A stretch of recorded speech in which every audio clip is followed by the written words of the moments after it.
వాగర్థావివ సంపృక్తౌ వాగర్థ ప్రతిపత్తయే జగతః పితరౌ వందే పార్వతీ పరమేశ్వరౌ.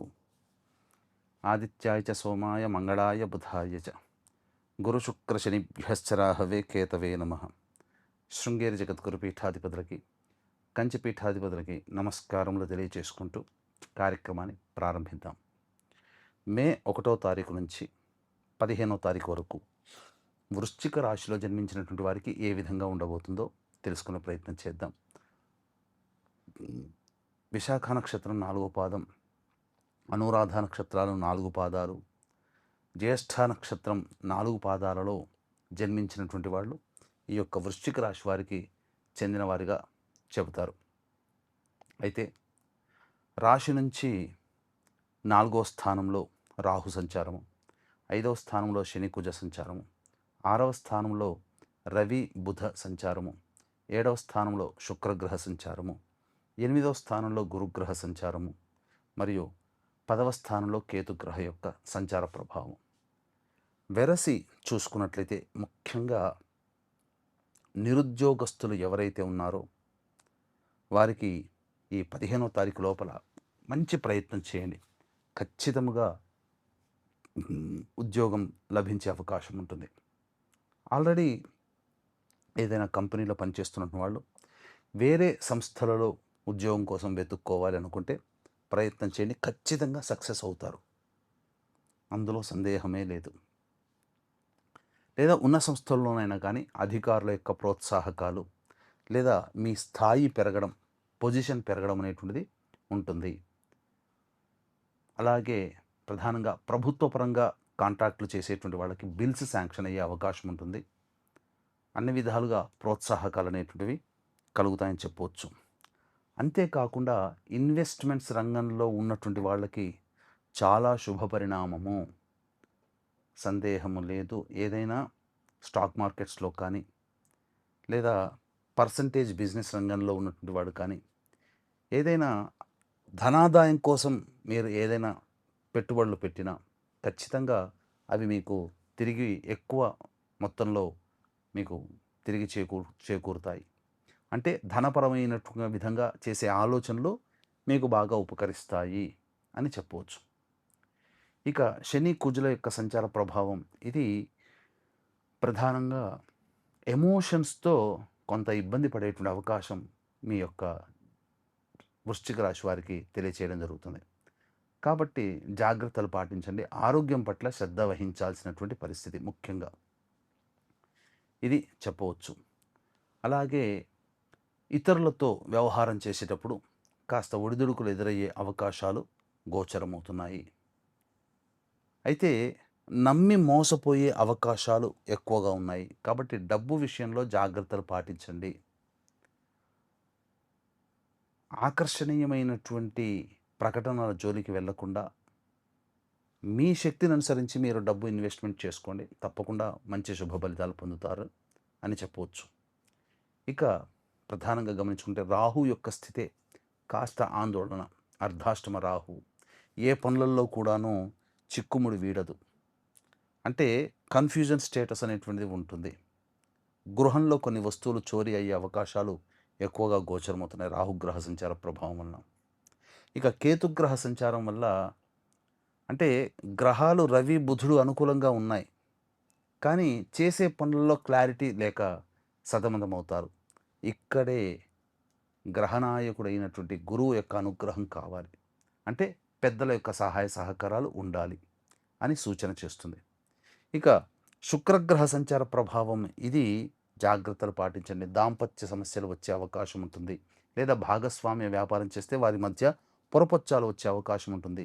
లేదా ఎవరితోనైనా కానీ ఆఫీస్లో కానీ చదువుకునే చోటనైనా కానీ నేబర్స్ అయినా కానీ స్త్రీలతో వాగ్వివాదాలు జరిగే అవకాశాలు ఉంటాయి. కాబట్టి జాగ్రత్తలు పాటించండి. ఇక గురువు అనుకూలంగా లేడు, ఇది ప్రధానంగా. కుజగ్రహ సంచారము, గురుగ్రహ సంచారం అనగా గురువు మీద కుజవీక్షణ, ధనస్థానం మీద కుజవీక్షణ. వెరసి చూసుకున్నట్లయితే ఎక్కడో ఆశపడి డబ్బుని పోగొట్టుకుంటారు, మోసపోతారు అని రూఢి అవుతుంది. కాబట్టి జాగ్రత్తలు పాటించండి. నిరుద్యోగస్తులకి అంతా లాభదాయకంగా ఉంటుంది, ఉద్యోగస్తులకి, నిరుద్యోగస్తులకి. అలాగే వివాహం కాని అబ్బాయిలు, అమ్మాయిలు కాస్త ఆచితూచి స్పందించాల్సినటువంటి పరిస్థితి. మరొక మంచి సమయం కోసం కొంత సమయం వేచి చూడక తప్పదు అని గమనించుకోవాలి. సంతానం కోసం ఎదురు చూసేటువంటి వ్యక్తులు కాస్త ఆలోచన చేసే నిర్ణయం తీసుకుంటే చాలా మంచిది. ఆల్రెడీ గర్భవతి అయినటువంటి వాళ్ళకి కాస్త డాక్టర్ గారి సలహాలు సూచనలు పాటించు రెస్ట్ తీసుకొని మందులు సకాలానికి వాడుకుంటే ఏ ఇబ్బంది ఉండదు. కొంత ఆందోళన కలిగే అవకాశాలు ఉంటాయని చెప్పవచ్చు. ఏది ఏమైనప్పటికీ కూడా ఈ యొక్క వృశ్చిక రాశిలో జన్మించినటువంటి వారికి దైవానుగ్రహం తప్పనిసరి. అందుకనే మీరు నమ్మినటువంటి మీ ఇష్టదైవము, మీరు కొలిచే మీ కులదైవము ఎల్లప్పుడూ మీకు సదా తోడుగా ఉండి మిమ్మల్ని రక్షించాలని మనస్ఫూర్తిగా కోరుకుంటున్నాను. దైవానుగ్రహం ఉంటేనే అన్ని విధాలుగా మనం జయకేతనం ఎగరవేస్తాము. కాబట్టి ఇట్టి దైవానుగ్రహం అందరికీ అందించాలనే సదుద్దేశంతో మే 1వ తారీఖు వైశాఖ పౌర్ణమి సందర్భంగా, మే 12వ తారీఖు ఆంజనేయ హనుమత్ జయంతి సందర్భంగా మన పీఠమాధ్వర్యంలో మీ జాతకరీత్యా కలుగు విద్య, వివాహ, ఉద్యోగ, దాంపత్య, అనారోగ్య సమస్యల నివారణకి, అలాగే మేష, మిథున, కర్కాటక, సింహ, కన్య, వృశ్చిక, ధనస్సు, కుంభ, మీన రాశుల్లో జన్మించినటువంటి వారికి శనిదోష నివారణ పూజలు, హోమాలు, సర్వదోష నివారణ పూజలు, హోమాలు జరిపించి శక్తిపాతము చేసినటువంటి కరుంగలిమాల ఇవ్వడం జరుగుతుంది. అవకాశం ఉన్నటువంటి వాళ్ళు స్క్రీన్పై కనిపిస్తున్న నెంబర్కి కాంటాక్ట్ చేసి మే 1 మరియు 12వ తారీఖు రోజున సాయంకాలం 6 గంటల లోపల మీ గోత్రనామాదులు నమోదు చేసుకోవచ్చు. ఇక ఆలస్యం చేయకుండా 1వ తారీఖు నుంచి 15వ తారీఖు వరకు ఎలా ఉండబోతుంది క్లుప్తంగా తెలుసుకునే ప్రయత్నం చేద్దాం. 1, 2 తేదీలలో మానసిక ప్రశాంతత లోపిస్తుంది. సరిగ్గా నిద్ర పట్టకపోవడం, చేస్తున్నటువంటి పనులలో ఆటంకాలు కలుగుతూ ఉండడం, అన్నిటికీ మించి ఖర్చు అధికంగా ఉంటుంది. ఏం జరుగుతుందో తెలుసుకునే లోపే నష్టం అనేటువంటిది జరుగుతుంది. కాబట్టి జాగ్రత్తలు పాటించండి. ఇక 3, 4, 5 ఈ తేదీలలో కనుక చూసుకున్నట్టయితే ప్రధానంగా సంతోషకరమైనటువంటి జీవితాన్ని పొందుతారు. అన్ని విధాలుగా సహాయ సహకారాలు మీకు అందుతాయి. ఏదో పెండింగ్లో ఉన్నటువంటి పని ఖచ్చితంగా పూర్తి చేసుకొని సంతోషంగా విందులు, వినోదాల్లో కుటుంబ సభ్యులతో, మిత్రులతో పాల్గొంటారు. ఆనందకరమైనటువంటి జీవితాన్ని పొందుతారు. 6, 7 తేదీల్లో మాత్రం కుటుంబ సభ్యులతో కలహాలు వచ్చే అవకాశం ఉంటుంది. అలాగే మానసికమైన ప్రశాంతత ఉండదు. మరియు ఖర్చులు కూడా అధికంగా ఉంటాయి. ఏదో ఒక తెలియని వేదన మిమ్మల్ని బాధిస్తుంది. 8, 9, 10 తేదీలలో గమనించుకున్నట్లయితే ఖర్చుకు మించిన ఆదాయం లభించడం, అన్ని సమస్యల్ని సకాలంలో పూర్తి చేసుకుంటారు. అలాగే కుటుంబ సభ్యుల సహాయ సహకారాలతో పనులన్నీ చక్కబెట్టుకుంటారు. ఆనందకరంగా ఉంటుంది. రాని బాకీలు వసూలవుతాయి. సంతోషంగా జీవితాన్ని గడుపుతారు. 11, 12 ఈ తేదీలలో జాగ్రత్తలు పాటించండి. గృహంలో మరమ్మతులకి, వాహన మరమ్మతులకి ఖర్చులు అధికంగా ఉంటాయి. వస్తువులు చోరీ అయ్యే అవకాశాలు గోచరమవుతుంది. అలాగే ఏదో ఒక తెలియని బాధ మిమ్మల్ని వెంటాడుతూ ఉంటుంది. సమస్యలతో కాస్త ఇబ్బందిగానే ఉంటారని చెప్పవచ్చు.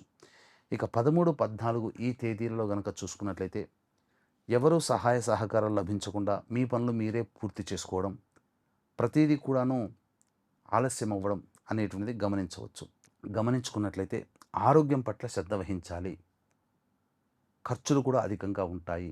15వ తారీఖు మాత్రం ఊరట లభిస్తుంది. ఆశించిన మేర శుభ ఫలితాలు ఉంటాయి. డబ్బుల కోసం ఎదురు చూస్తున్నారా? ఖచ్చితంగా ధన సంపాదన, ధన మార్గం ఏర్పడబోతుంది. ఏ విధంగా చూసినా మీకు సాధారణమైనటువంటి ఫలితాలే ఉంటాయి. దైవానుగ్రహం తప్పనిసరి. కాబట్టి ఇట్టి దైవానుగ్రహం కోసం మన పీఠమాధ్వర్యంలో మే 1 మరియు 12వ తేదీలో జరిగే సర్వదోష నివారణ పూజల హోమాల్లో సాయంకాలం 6 గంటల లోపల మీ గోత్రనామాదులు నమోదు చేసుకోవచ్చు. సర్వం శ్రీ ఉమామహేశ్వర పరబ్రహ్మార్పణమస్తు.